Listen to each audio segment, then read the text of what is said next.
Hey, Pastor Steve Waldron. I hope you're having a great day or night in Jesus. And we want to look at DNA science and creation today. We're using as our discussion starter book In the Beginning by that MIT PhD fellow and Dr. Waldron. Just really good stuff taught at the Army War College or Air Force War College. Let's get started. We just use this book kind of as a discussion starter. I recommend the book. This is the 7th edition, I think. He's got his testimony in here and things, but I think he's up to either 8 or 9 editions now. So, bounded variations. So this is interesting as this discussion starter goes. While Mendel's laws of genetics have a theoretical explanation why variations are limited, there's no transmigration of species, but there's adaptability within species. There's a broad experimental verification as well. For example, if evolution happened, organisms such as bacteria that quickly produce the most offspring should have the most variations and mutations. Natural selection would then select the more favorable changes, allowing them to survive, reproduce, and pass on through their beneficial genes. The selfish gene, as Dawkins says. Organisms that have allegedly evolved the most should have the traits that allow them to progress the farthest, namely short reproduction cycles, many offspring. We see the opposite. In general, more complex organisms, such as humans, have fewer offspring and longer reproduction cycles. So that's fascinating. And now we also know these bacteria are irreducibly complex with 15 stomachs and 60 outboard motors for propulsion, all kinds of stuff. Now we look at, let's face it, natural selection, the heart of Darwinian evolution. Let's see what he has to say about that. Natural selection cannot produce new genes. Only Levi's can do that. I'm just joking. It only selects among pre-existing characteristics. As the word selection implies, variations are reduced. Selection not increased. For example, many have mistakenly believed that resistances evolved in response to pesticides and antibiotics. Sometimes a previously lost capability was reestablished, making it appear something evolved.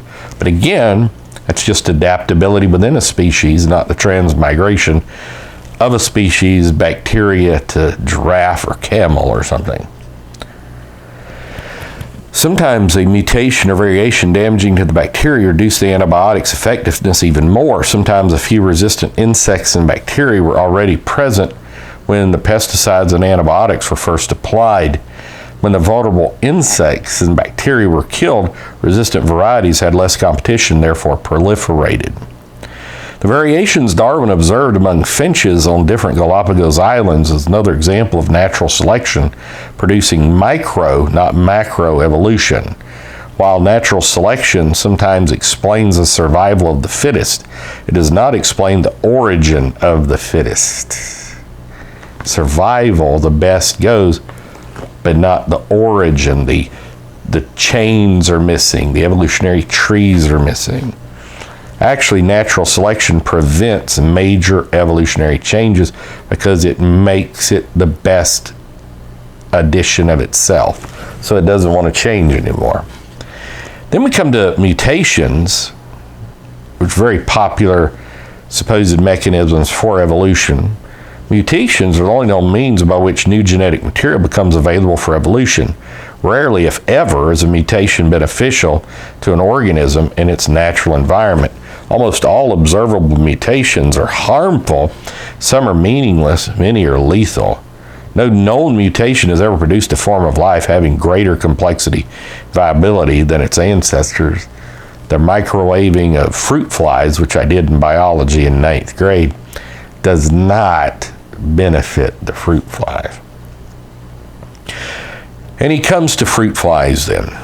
A century of fruit fly experiments involving 3,000 consecutive generations gives absolutely no basis for believing that any natural or artificial process can cause an increase in complexity and viability. No clear genetic improvement has ever been observed in any form of life, despite the many unnatural efforts to increase mutation rates. I've read about these poor fruit flies. PETA probably has too. Multiple wings, multiple eyes, horrific mutations, but nothing beneficial. They're not increasing in any great way. Even the wings are useless and are getting in the way of the working, functioning wings, and on and so forth.